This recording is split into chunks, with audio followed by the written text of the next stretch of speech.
A diferencia de hoy, los cristianos de los primeros siglos no podían ir a la librería local y comprar una Biblia. El material utilizado en los primeros siglos de la era cristiana fue el papiro, y a partir del siglo III se empezó a usar el pergamino, más resistente y duradero. Ni siquiera existía una sola compilación de escrituras sagradas, hasta el siglo IV. En ese momento había varias versiones de los Evangelios y las cartas de San Pablo, así como del Antiguo Testamento. Los cristianos en Europa utilizaron traducciones griegas o traducciones latinas locales que fueron copiadas y compartidas entre las diversas comunidades. Sin embargo, no pasó mucho tiempo hasta que algunas de las traducciones se corrompieron y alteraron el significado original del texto. Por eso el Papa Dámaso encargó a San Jerónimo que dé un vistazo a los Evangelios y revisara las traducciones latinas basadas en los manuscritos griegos más antiguos. Jerónimo de Estridón hizo exactamente eso, pero después de completar los Evangelios, su curiosidad se despertó, y comenzó una nueva traducción de los Salmos. Luego viajó a Jerusalén, y una vez en la Ciudad Santa se embarcó en un ambicioso proyecto para traducir todo el Antiguo Testamento, basado en los textos hebreos originales. Jerónimo hizo grandes esfuerzos para traducir el texto hebreo, y convertirlo en un equivalente latino que tuviera sentido, pero que fuera fiel al original. La Biblia Vulgata es una traducción de la Biblia al latín que se convirtió en la versión estándar en la Iglesia Cristiana Católica durante la Edad Media. Fue principalmente realizada por el erudito cristiano Jerónimo, quien trabajó en ella a finales del siglo IV, a partir de 382 después de Cristo, y principios del siglo V.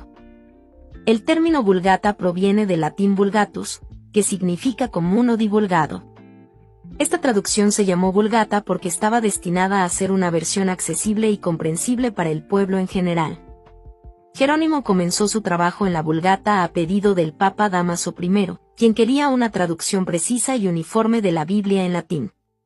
Jerónimo se basó en manuscritos griegos y hebreos para llevar a cabo su tarea y trabajó en varias revisiones a lo largo de los años. La Vulgata se completó en etapas. Inicialmente, Jerónimo tradujo el Antiguo Testamento, y luego revisó y corrigió la traducción existente del Nuevo Testamento. La versión completa de la Vulgata incluye los 46 libros del Antiguo Testamento y los 27 libros del Nuevo Testamento. La Vulgata se convirtió en la Biblia oficial de la Iglesia Cristiana Católica y fue ampliamente utilizada en la liturgia, la enseñanza y el estudio en la Edad Media. Esta versión se mantuvo como la traducción estándar de la Biblia en la Iglesia Católica hasta el Concilio Vaticano II en el siglo XX, cuando se promovió el uso de traducciones vernáculas. La importancia de la Vulgata radica en su influencia histórica y su papel en la transmisión y difusión de la Biblia en Europa durante la Edad Media.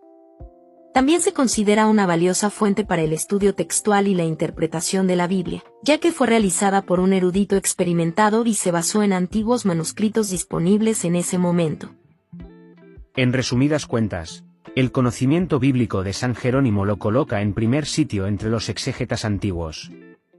En primer lugar, fue muy cuidadoso con sus fuentes de información, exigía del exégeta un conocimiento bastante amplio sobre la historia sagrada y profana, así como de la lingüística y la geografía de Palestina. Nunca aceptó ni rechazó categóricamente los libros deuterocanónicos como parte del canon de la Escritura, de los cuales hacía uso constante. San Jerónimo debe su lugar en la historia de los estudios exegéticos, principalmente a sus revisiones y traducciones de la Biblia.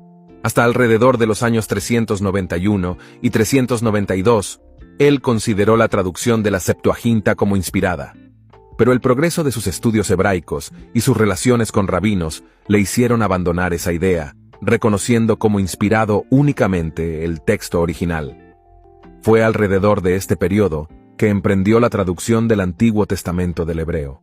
Pero su reacción contra las ideas de su tiempo fue demasiado lejos, y se hizo blanco de reproches por no tener en suficiente consideración la Septuaginta. Esta última versión fue elaborada desde un texto hebreo, mucho más antiguo y más puro, que el que estaba en uso a finales del siglo IV.